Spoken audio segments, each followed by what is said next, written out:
ప్రియమైన వారలారా, ప్రభు అయిన యేసుక్రీస్తు పరిశుద్ధమైన నామములో మీకు నా ప్రేమ వందనములు.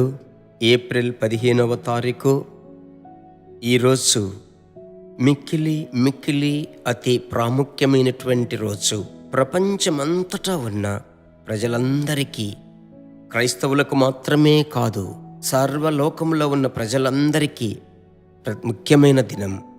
ప్రభు బిడ్డలారా, గుడ్ ఫ్రైడే. ప్రభువుకు మహిమ కలుగునుగాక.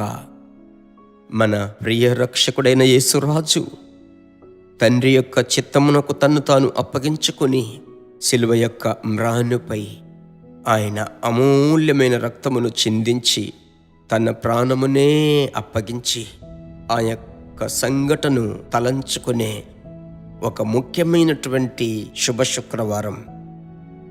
ఈ దినమందు దేవుని బిడ్డలారా, ప్రభు మీతో కూడా ఉండి మిమ్మల్ని నడిపించేది చూడగలరు. ఈరోజు మీకు సంబంధించిన మాట ఏమిటి తెలుసా? గలతీ 2వ అధ్యాయము 20వ వచనము. నేను క్రీస్తుతో కూడా సిలువ వేయబడి ఉన్నాను, ఇకను జీవించువాడను నేను కాను, క్రీస్తే నా యందు జీవించుచున్నాడు. నేనిప్పుడు శరీరమందు జీవించుచున్న జీవితము నన్ను ప్రేమించి నా కొరకు తన్ను తాను అప్పగించుకొనిన దేవుని కుమారుని యందలి విశ్వాసము వలన జీవించుచున్నాను. ప్రభు బిడ్డలారా, ఈరోజు ప్రపంచమంతటా ఉన్న ఆలయములలో, మందిరములలో ఆరాధనలు జరుగుతాయి. ప్రభువుకు మహిమ కలుగునుగాక. క్రీస్తు యొక్క జననం ఒక గొప్ప అద్భుతం. ఆ తదుపరి యేసురాజు యొక్క ఆయన ప్రాణమును అప్పగించుట, ఆ మరణము, అది ఒక గొప్ప ఆశ్చర్యమైన సంభవము. మూడవది ఒక సంభవము. రేపు మరుసటి దినం మనము చూడబోయేటువంటి పునరుత్థానం. ఎలాగనగా యేసు సజీవుడుగా లేచినటువంటి మహాపర్వదినం. ఈ 3 చరిత్ర ఆధారమైనటువంటి సంఘటనలు మరువలేనివి, దాచిపెట్టలేనివి. కనుకనే లోకములో, ప్రపంచములో క్రీస్తు శకము, క్రీస్తు పూర్వము అని ఆ క్యాలెండరే చెప్తుంది. ప్రభువుకే మహిమ కలుగునుగాక.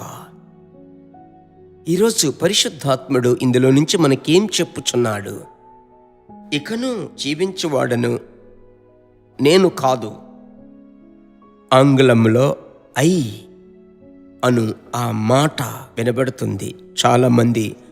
చాలా దైవజనులు మాట్లాడేటువంటి మాట వింటాం.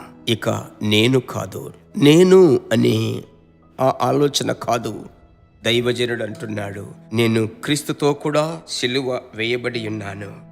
వ్రాసినటువంటి వ్యక్తి, చెప్పేటువంటి వ్యక్తి గొప్ప వేదాంతి కదా, చదువుకున్నవాడు, విద్యావంతుడు, గొప్ప యోధ పారంపర్యమునకు చెందినటువంటి వ్యక్తి, హక్కుదారుడు. ఎప్పుడైతే యేసుక్రీస్తు దమస్కు వీధిలో తన్ను దర్శించాడో, నేను సిలువ యందు వేయబడి ఉన్నాను, అతను అంటున్నాడు, పౌలు చూడండి, అందువలన నేను జీవించుచున్నాను.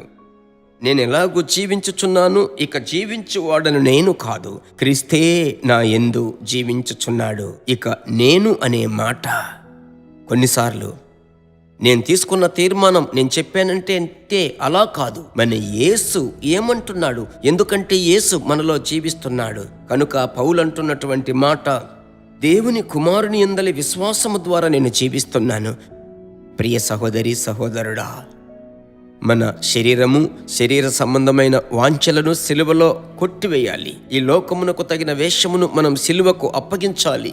ఇక నేను కాదు, క్రీస్తే నా యందు జీవించుచున్నాడు అన్న నమ్మకముతో, విశ్వాసముతో మనం బ్రతుకుదాం. ప్రభు ఈ దినమందు ఒక జయమును మీకిస్తాడు. ఆమెన్. సిలువతో క్రైస్తవ్యం ముగించిపోతుందని రోమా ప్రభుత్వం తలంచింది. అయితే నేటి వరకు క్రైస్తవం మాట్లాడబడుతుంది. క్రీస్తు వచ్చేంత వరకు క్రైస్తవ్యం చాటింపబడుతుంది. కారణం, నా విమోచకుడు సజీవుడు. ప్రార్థించుదామా? మా పరిశుద్ధమైన మంచి తండ్రి, ఈ ఆశీర్వాదకరమైన ఈ యొక్క గుడ్ ఫ్రైడే శుభ శుక్రవారముకై స్తోత్రం. ప్రభువా, ఇప్పుడు పరిశుద్ధాత్మునితో అనుదినము అనే ఈ క్లుప్త సందేశము, ఈ సందేశంలో కలిసి ప్రార్థించే తమ్ముడు, సహోదరి, చిన్న బిడ్డలు, వృద్ధులు, పెద్దలు, సహోదరులు అందరినీ మీ దైవికమైన ప్రసన్నత వారి మీద ఉంచండి. ప్రభువు యొక్క నామం మీ బిడ్డల ద్వారా మహిమపరచబడాలి. దేన్ని గురించి చింతించకుండా ప్రభు అయినటువంటి యేసుక్రీస్తే సిలువలో అపవాది తంత్రములను చితకద్రొక్కిన యేసయ్యా, మీ బిడ్డలను అనేక రెట్లు ఆశీర్వదించండి. యేసునామములో తండ్రి, ఆమెన్. దేవుని బిడ్డలారా, ఈ వర్తమానము మీకు మిక్కిలి ఆశీర్వాదకరముగా ఉందని మేము నమ్ముచున్నాము. ఇంకనూ మా వర్తమానములను విని ప్రభువులు ఆశీర్వదింపబడుటకు జీసస్ మీట్స్ మినిస్ట్రీస్ అను మా యూట్యూబ్ ఛానల్ ను సబ్స్క్రైబ్ చేయండి. మరియు మా ప్రార్థన సహాయముకై మీరు సంప్రదించవలసిన మా ఫోన్ నెంబర్ 9841425836 మరియు 7299546363. Email gpsrobinson@hotmail.com. ప్రభు మిమ్మును ఆశీర్వదించునుగాక.